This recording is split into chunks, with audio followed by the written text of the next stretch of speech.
우리 다 같이 하나님의 말씀 같이 봉독하도록 하겠습니다. 신명기 22장 1절에서 22절까지의 말씀입니다. 서로를 향해서 예수님 때문에 행복하세요라고 인사하도록 하겠습니다. 예수님 때문에 행복하십시오.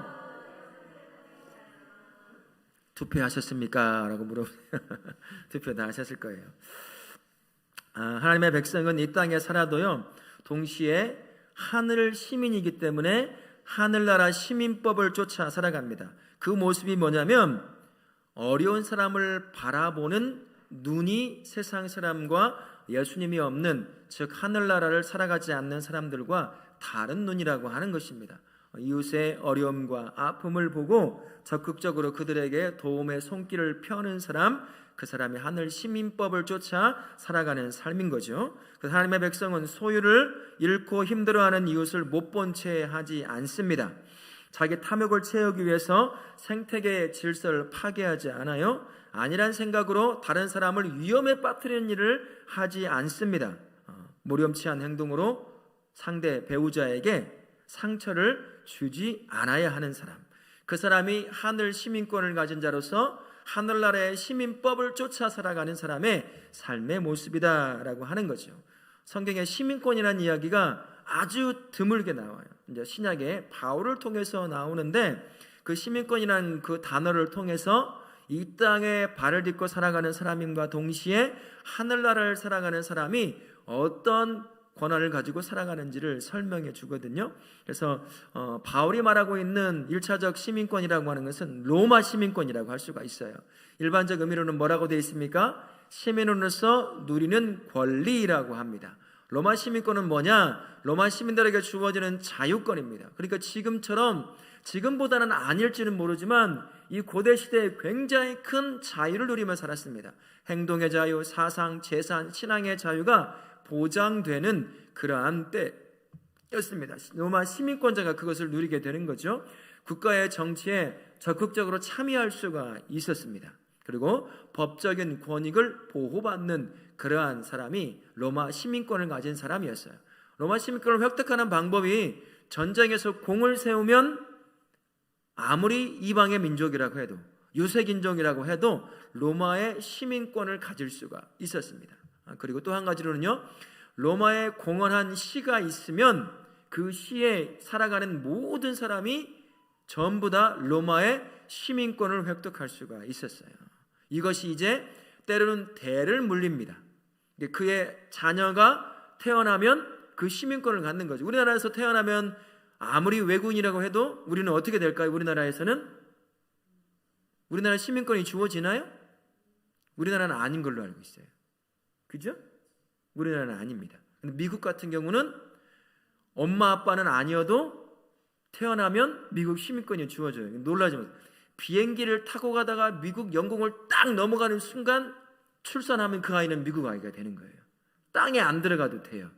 그래서 임신해가지고 출산이 앞둔 사람이 타고 가다가 실제로 나오려고 하는 것, 미국 영공까지 넘어가야 된다, 참고 참아가지고 태어난 사람도 있어요. 미국 시민권을 얻으려고.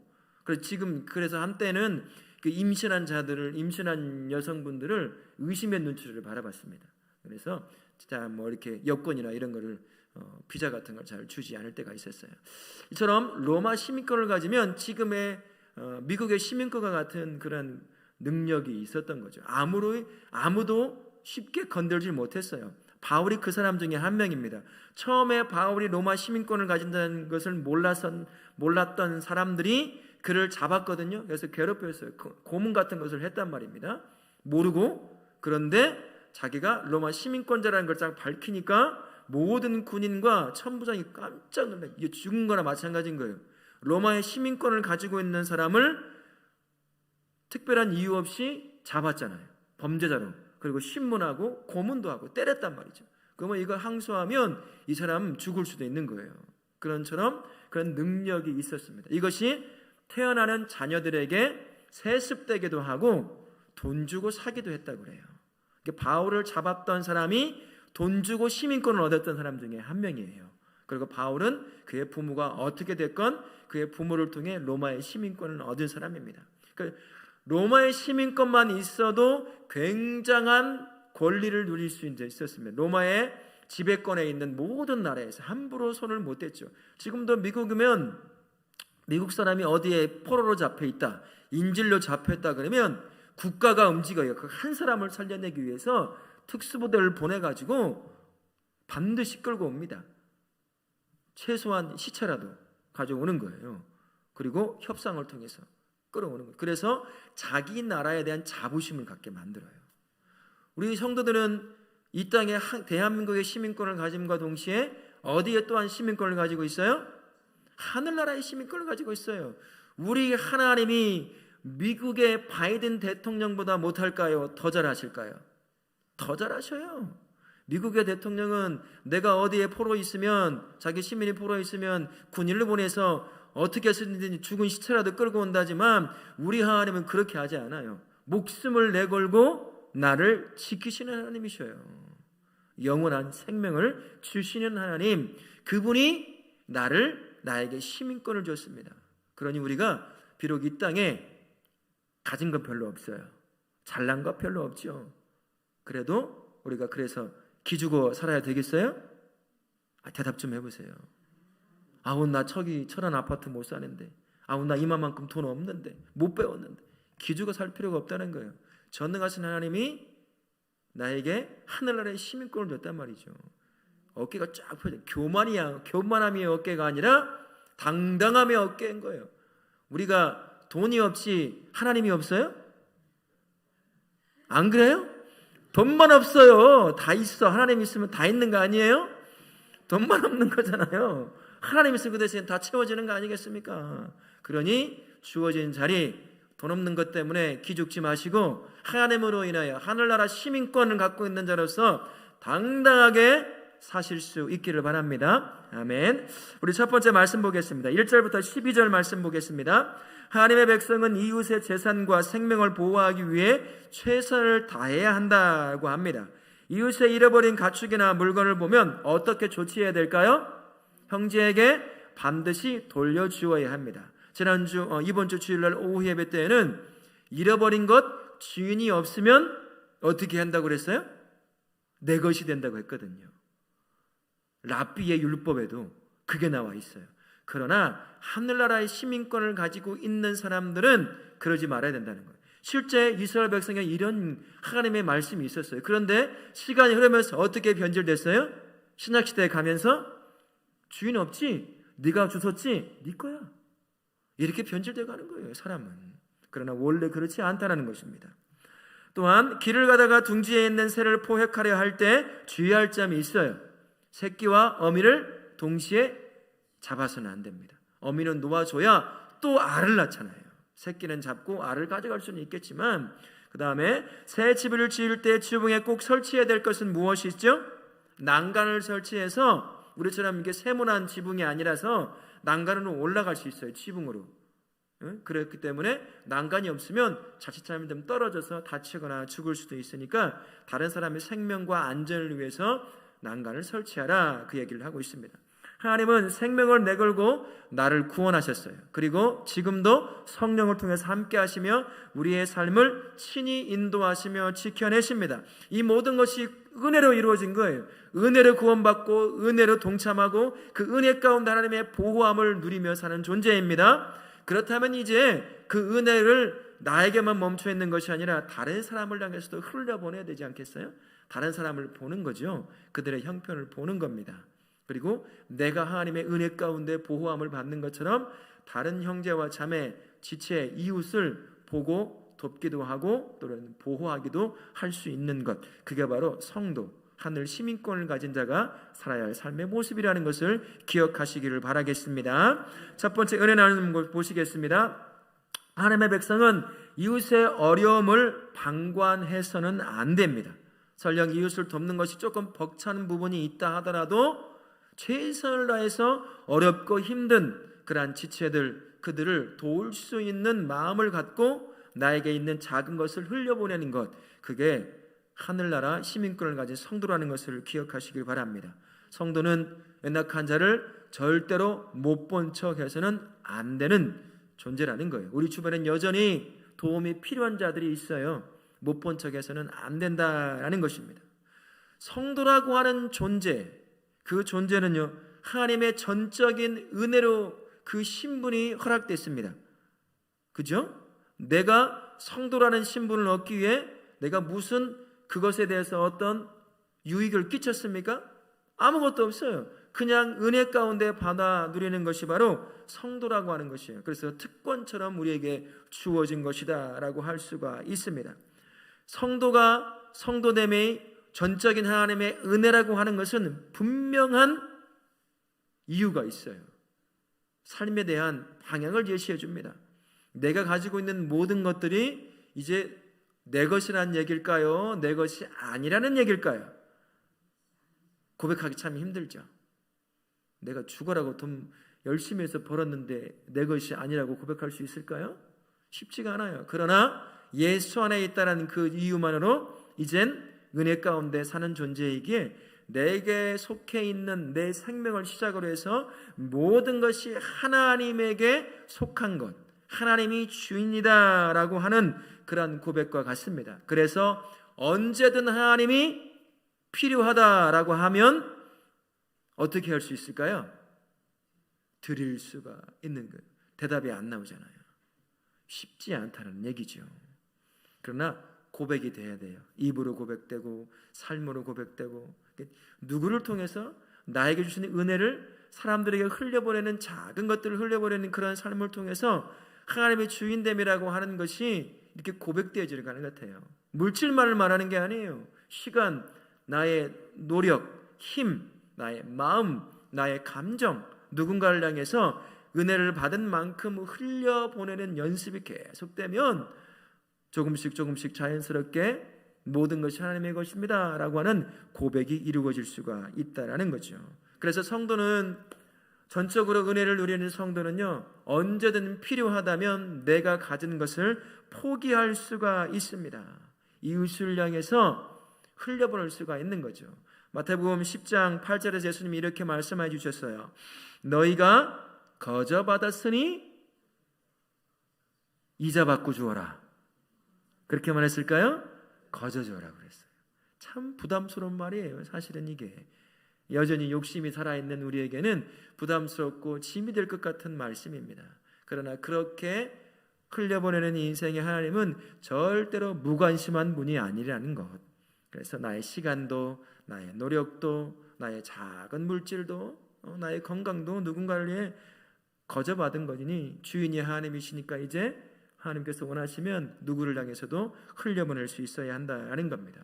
그래서 교회와 성도라고 하는 것이 그 삶이요, 저 멀리 있는 해외 선교사님들의 그 선교만 그렇게 중요한 게 아니에요. 똑같은 무게감을 가지고 중요한 게 무엇이냐면 우리 공동체 안에 있는 연약한 지체를 바라보는 거예요. 그리고 우리 교회 주변, 내가 살아가고 있는 이 삶의 주변에 여전히 연약한 자들이 있습니다. 우리가 못 본 채 할 수 없는 사람들이 여전히 많이 있다는 거예요. 어린아이부터 해서 노인까지, 노인까지요. 우리가 돌볼 수 있어야 한다는 겁니다. 내 힘으로는 잘 안 되니까 교회 공동체의 힘을 빌려서 그들에게 작은 것을 흘려보내는 말미암아 교회와 성도가 이 사회의 연약함을 못 본 채 하는 것이 아니라 보고 하나님의 마음으로 거저받은 그 은혜를 흘려보낼 수 있어야 한다는 거죠. 우리 교회가 해외 선교를 향해 지금까지 해왔던 것처럼 최선을 다해서 선교를 감당하지만 그와 함께 똑같은 마음과 무게중심을 가지고 우리 공동체 안에 있는 연약한 자와 우리 교회 주변에 있는 연약한 자를 못 본 채 하지 않고 섬겨야 될 줄로 믿습니다. 그렇게 섬기는 성도요, 교회에 되기를 바라겠습니다. 두 번째, 은혜 나누는 마음 같이 보시면요, 위기관리의 제일 원칙은 예방조치라고 할 수가 있어요. 사고를 예측하고 안전조치를 취한다면 큰 사고를 미연에 최소한도로 보호하고 또한 막을 수가 있게 된다라는 겁니다. 성도와 교회도요, 주어진 나이가 세워진 세상에 영적인 책임만 있는 것이 아니라 사회적 책임도 동시에 감당할 수 있어야 한다라고 할 수가 있어요. 성도와 교회가 종교라고 하는 테두리 안에 자꾸 갇혀 있으려고 하면 안 됩니다. 여러분, 기독교, 성도, 신앙생활, 이것이 종교생활일까요? 기독교는요, 성도라고 하는 사람이 살아가는 삶의 모습은 종교가 아닙니다. 삶이에요. 그냥 사람들이 만들어낸 종교 안에서의 삶은 종교 생활일지 모르지만, 살아계신 하나님을 믿는 성도요, 기독교요, 교회는 그 자체가 삶이에요. 신앙생활이 바로 삶이고, 삶이 바로 신앙생활입니다. 신앙생활 따로 있고 삶이 따로 있는 게 아니라는 거예요.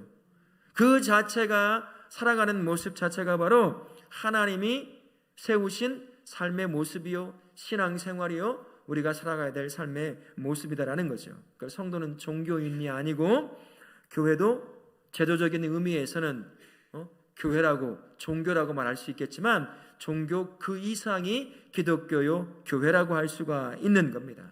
그래서 성도요, 교회요, 기독교라고 하는 것은 이 땅의 죄로 인해 잃어버렸던 하나님의 나라를 다시 회복시켜내는 일들을 우리가 감당할 수 있어야 하는 것입니다. 그게 바로 성도가 살아가는 모습이에요. 내가 이 땅이 원래 하나님께서 하늘나라를 만드시고 처음부터 그냥 그 자체가 하늘나라를 본떠서 만든 것 같은 그런 땅이었단 말입니다. 하지만 죄가 들어오면서 그게 다 깨져버리고 망가져버리고 없는 것 같은 그러한 시대가 돼버렸죠. 그러나 예수 그리스도께서 이 땅에 몸을 입고 오심으로 말미암아 천국을 다시 가지고 오셨어요. 그러나 아직 완성되지 않았습니다. 그 완성을 위해 저와 우리를 특별히 선택해 무너지고 망가지고 사라진 것 같은 하늘나라를 이 땅에서 이루어가도록 우리를 세우신 거예요. 우리가 살아가는 삶 자체가 천국을 만들어가는 삶이다라고 할 수가 있습니다. 그런 의미에서 우리는 예수님에 관한 복음을 전할 수 있어야 돼요. 이불을 통해서, 삶을 통해서 복음을 전하는 삶이 우리에게 반드시 필요합니다. 하지만 여기에 더해서 하나님이 만드신 천지 창조물에 대해 하나님의 마음을 갖고 바라볼 수 있어야 됩니다. 우리가 살아가는 이 환경, 지금 많이 파괴가 되어 있잖아요. 오염되고 자연도 질서도 많이 파괴되어서 우리 한국도 이제는 사계절이 점점 없어져요. 봄이 채 한 달도 되지 않는 것 같아요. 지금은 그냥 겨울이었다가 바로 여름이 돼가는 느낌이 받는단 말이죠. 이렇게 왜 그럴까요? 여러 설이 있지만 그 중에 하나가 바로 자연의 파괴라고 할 수가 있습니다. 그러다 보니 다음 세대에게 우리가 살아왔던 좋은 환경을 못 물려줄 수가 있다는 거예요. 다른 말로 하면 안전하게 우리 아이들이 살아갈 수 있는 환경을 제공해 줄 수 있어야 되는데, 나 살기 바빠서 나 편하게 살려고, 나 좋게 살려고 그냥 이것저것 할 수 있는 모든 것들을 다 누리고 살다 보니 우리 다음 세대 아이들이 살아갈 환경이 안전하지 못한 환경이 되는 거예요. 환경적으로 안전하지 못한. 이제는 미세 플라스틱 피할 수 없는 현실입니다. 그게 우리 몸속에 들어가서 암을 유발할 수도 있어요. 그 어린아이부터 해가지고 심지어 생수통 안에도 미세 플라스틱이 있다고 그래요. 그래서 우리는 미세 플라스틱이 없는 생수입니다 라고 광고하는 회사도 있어요. 이런 시대에 살고 있습니다. 이런 시대에 성도가, 하나님의 나라를 이루어가는 성도가 무관심할 수 있느냐는 거죠. 그저 교회라고 하는 종교단체 안에 딱 가져져서 그 안에서 신앙생활만 하면 되는 것이 아니라는 것입니다. 하늘나라를 이루어가는 것은 영적인 의미에서 뿐만 아니라 환경적, 육적인 의미에서도 하늘나라를 이루어가는 거예요. 우리가 주어진, 하나님께서 우리에게 허락하시는 환경을, 이 자연을 잘 보호하고 가꾸고 해야 한다라는 거죠. 그래서 우리 아이들이 안전하게 거할 수 있는 곳, 아이들뿐만 아니라 함께하는 다른 사람들이 환경적으로 안전하게 살 수 있는 그런 환경을 만들어 갈 수 있어야 한다는 거예요. 그래서 무관심하면 안 됩니다. 환경 정책이라든지, 우리는 지금 전라북도 특별 자치도잖아요. 이제 국민의 말이 훨씬 더 반영될 수 있는 그런 조건이 좀 마련된 것 같아요. 중앙정부까지 올라갈 필요가 없이 이 자치도 안에서 뭔가를 결정할 수 있는 것이 더 많아졌다는 생각이 들거든요. 그럼 우리 성도들이 환경과 아이들의 안전과 이런 것들에 관해서 적극적으로 정책, 이런 거에 반영될 수 있도록 선하고 좋은 것들을 이야기하고 주장할 수도 있어야 한다는 거죠. 그 일의 일환으로 우리가 빼놓지 않고 했어야 될 것이 뭐가 있을까요? 투표예요. 투표 안 하신 분 회개하셔야 돼요. 나는 하나님 만드신 환경 상관도 없어. 나만 잘 먹고 잘 살면 돼. 우리 후손 나 전혀 관심 없어. 나만 배불리 먹고 살면 돼. 이런 사람이에요. 성도는 절대 그래서는 안 됩니다. 그리고 주어진 정책들이 있잖아요. 여기서 보면 막 저도 한번 그랬어요. 누군가 전화를 받고 여기 누가 술 먹은 사람이 대낮에 여기를 부러뜨려 가지고 이게 펜스를 무너뜨려 가지고 막 삐쭉삐쭉 게 튀어나와 가지고요. 제가 바로 그 환경 무슨 과에 했더니 얼마 지나서 바로 안전하게 만들어 놨어요. 이런 것들이 우리가 해야 될 일이 되지 않나 싶어요. 자연보호, 그리고 플라스틱 사용하지 않는 것, 분리수거 같은 것들 최대한 하는 거죠. 그리고 교회도 그래서 종이컵 되도록이면 사용하지 않는 뭐 이런 것들도 한 번씩 고려해 볼 필요가 있다는 것입니다. 그래서 안전하고 깨끗한 환경을 지금의 사람들과 함께 그리고 후손들에게도 물려주는 일에 좀 더 이전보다 관심과 적극성을 가지고 그렇게 함께 하는 것이 하늘나라를 이 땅에서 이루어가는 성도가 살아야 될 삶의 모습 중에 하나라고 생각하시고 그렇게 살아가실 수 있기를 바라겠습니다. 아멘. 두 번째 말씀 보겠습니다. 하나님의 백성은 혼인관계에 있어 정결해야 합니다. 남편이 아내에게 누명을 씌우려 할 때 공동체는 어떻게 해야 할까요? 우리 같이 한번 읽어보겠습니다. 시작. 처녀의 표를 장로들에게 증거로 보여주면 그 남자를 때리고 그 은 100세겔을 벌금으로 아내의 아버지에게 주고 그 여자는 평생 아내로 삼아야 한다. 그 옛날 다른 민족도 아니고 하나님이 선택한 백성이라고 하는 이스라엘 백성들 안에서조차도 자기가 마음에 들지 않는 아내가 있다고 하면 어떻게 해서든지 누명을 씌워서 쫓아내려고 하는 거예요. 나 처녀성 못 봤다. 그러니까 주석책을 보니까 이런 내용도 있더라고요. 그래서 첫날 밤을 치르고 나서 자기의 혈연이 있는 것을 꼭 가지고 간직하고 있어야 된다. 이런 못된 남편들이 그랬다는 거예요. 그래서 이런 일이 발생하면 그것을 보여줘야 했다는 것입니다. 얼마나 창피하고 얼마나 부끄러운 짓을 해야 됩니까? 이스라엘 백성이라고 하는 하나님의 선택된 백성 안에서도 이런 일이 발생하는 거예요. 하나님이 직접 이렇게 하라고 얘기해 준 거 아니겠습니까? 죄인은 누구든 상관이 없는 것 같습니다. 이스라엘 백성도 그렇고 지금도 마찬가지고 아무리 예수를 잘 믿어도 여전히 죄성을 품고 있기에 이런 일이 발생한다는 거죠. 그것을 못하도록 단호하게 조치하게 하신 것입니다. 두 번째 보시면 어떤 남자가 유부녀와 동침했다면 공동체는 이 사건을 어떻게 처리해야 할까요?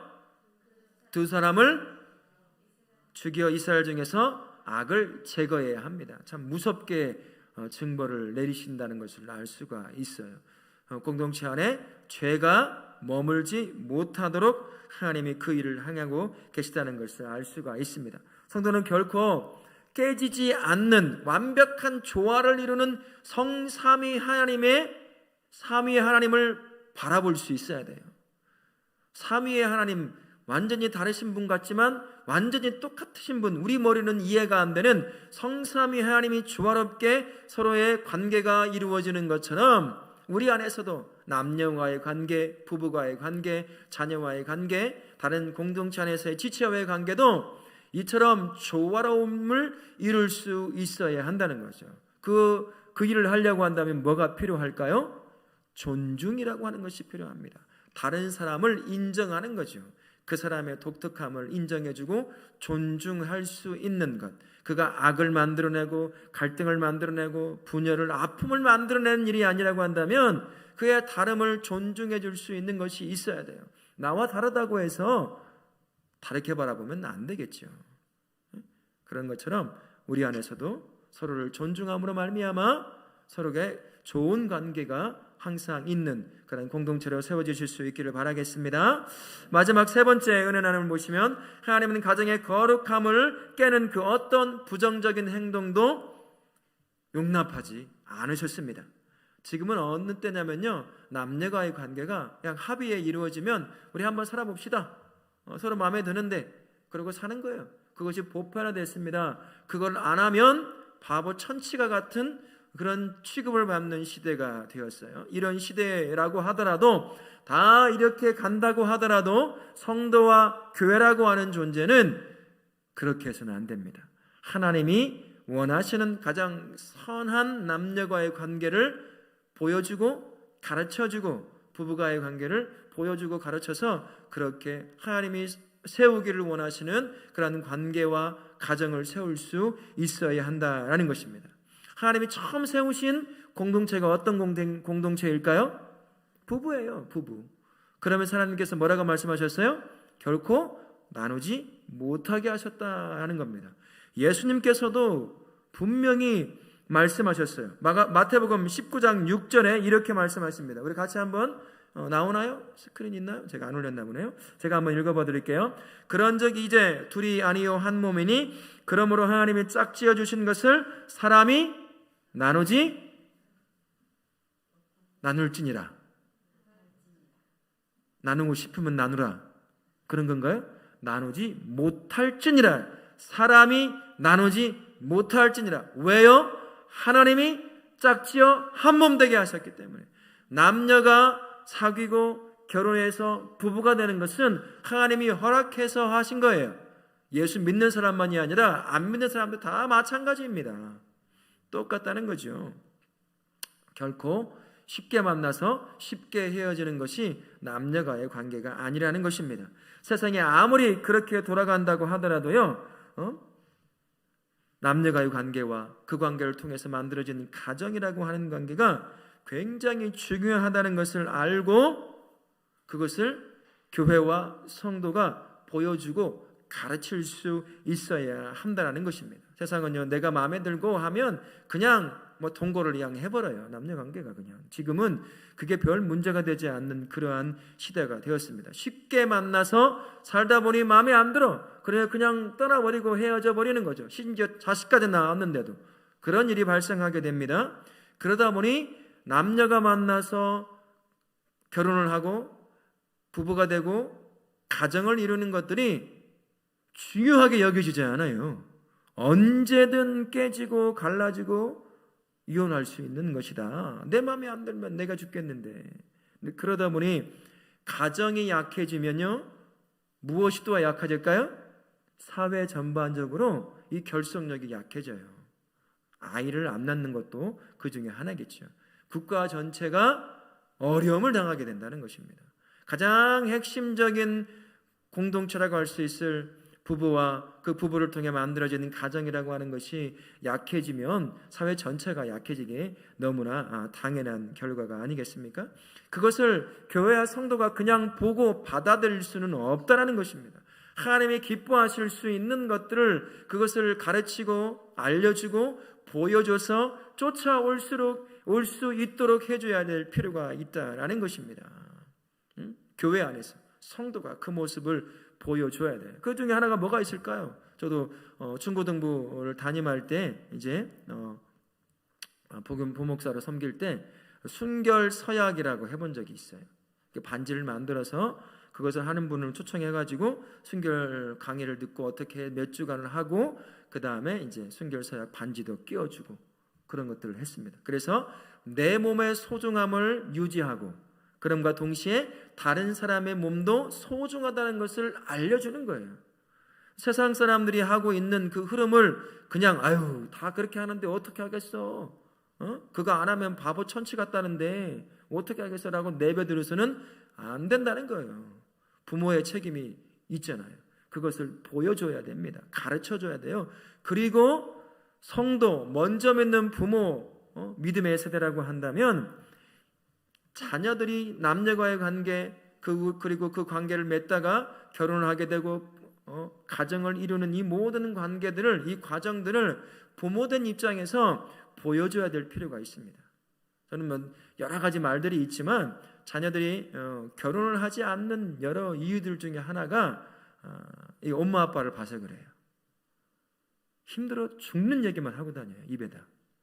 남편, 아빠를 두고 저 왼수라고 하지를 않나 이런 말을 하니까 저럴 거면 결혼을 뭐하러 하지? 애를 낳고 아이를 키우면서 너무 힘들어 죽겠는 거야. 네 하나로 난 족하다. 이제 난 둘은 절대 없다. 그러니까 애 낳으면 정말 죽는가 보구나. 근데 참 희한한 게요, 이런 말을 하지 않는 교회 공동체, 제가 사역했던 목포 사랑의 그런 교회예요. 저 애들 3명이잖아요. 애 셋 낳는 사람 진짜 많아요. 4명도 있어요. 5명도 있고요. 근데 무엇을 보고 하나 낳다가 둘 낳고 둘 낳다가 셋 낳냐면, 그 교회 안에서 하나만 낳고 기르는 것도 힘들어 죽겠네 라는 소리를 들었던 사람이 함께 신앙생활하는 사람들을 보니 둘도 셋도 넷도 잘 키우고 있네. 그것을 보는 거야. 아, 되는구나. 근데 주변에 보세요. 하나 키우고도 힘들단 말 듣죠? 나 셋 키우는 정말 기뻐, 좋아 죽겠어. 그런 소리 들어보셨어요? 안 들어보셨어요? 못 들어요. 그러니 자식들이 그것을 보면서 나 키우는데 이렇게 엄마 아빠가 죽을 고생을 하면 나도 결혼해서 애 낳을 거 저렇게 죽을 고생할 건데 뭐하러 결혼하고 애 낳을까? 한편으로는요, 지금 믿음 있는 부모 세대의 책임이라고 생각해요. 여러분, 말 조심하십시오. 단어 조심하세요. 똑같은 것도 좋게 표현하면 돼요. 너 때문에 살겠다. 너를 보는 것이 살겠네. 이 안엔 죽자는 단어가 나오려고 하지만 그냥 살겠네라고 해보세요. 예? 누군들 안 나오겠습니까? 내 인생을 내가 봐도 힘들어 죽겠는데, 아무리 내 자식이라고 해도 속을 모르잖아요. 이렇게 막 하고 싶은 안 하는 거냐? 아니잖아요. 그런데 그걸 참아야죠. 그리고 이 아이들을 비록 안 보는 데서는 어떤 말을 할지 모르지만 최소한 듣고 보는 데서는 이 아이들을 향해 선하고 좋은 말들을 하십시오. 근데 자기가 잘 몰라요. 그렇게 말하고 있는지 그렇게 행동하고 있는지 잘 모르니까 반복해서 그 일을 한다는 거예요. 그러니까 나오고 입을 열어서 하고 싶은 말이 있어도 참아야 됩니다. 교회가라는 것이 뭐겠어요? 우리가 하나님이 나의 삶의 중인이라고 여기고 고백하는 사람들 아닙니까? 자식이 셋이 됐건 넷이 됐건 하나님이 키우신다는 걸 입으로 고백하잖아요. 그러면 그 입에서 자식을 향해서 키우는 것 세상에서 힘들겠죠. 아니, 밥 먹는 것도 또 아프면 힘들어요. 저 이빨 하나 뺐더니요, 이쪽으로 못 씹으니까 이 이빨이 아파 죽겠어요. 한쪽으로만 씹으니까 밥 먹는 것도 힘들 때가 있어요. 근데 심지어 인격적인 존재 하나를, 나와 다른 존재를 키워가는데 뭐가 안 힘들겠습니까? 말 조심, 선한 말들을 많이 하십시오. 우리 다락교에 있는 모든 부모 세대, 저를 포함해서도 부모니까 포함해서 모든 부모 세대들은 우리에게 주신, 내가 배 아파 난 자식이건 아니면 영적인 자식으로 우리에게 맡긴 자식이든 간에 그들 앞에서 하나님께서 원하시는 선한 관계를 맺는 것, 그리고 결혼하고 가정을 꾸리고 자녀를 낳아가는 모든 삶의 부분에 있어서 교회에서 보여주는 거룩하고 이런 모습과 가정에서 밖에서 보여주는 모든 모습이 일치하는 모습을 보여줌으로 말미암아 우리 다음 스타일들이 남자와 여자가 만나는 것이 무엇인지, 가정을 꾸린다는 것이 무엇인지, 자식을 낳아 키운다는 것이 무엇인지 하나님의 관점으로 바라보게 만들어주는 그러한 선한 부모 세대, 믿음의 세대 되실 수 있기를 예수님의 이름으로 부탁을 드리겠습니다.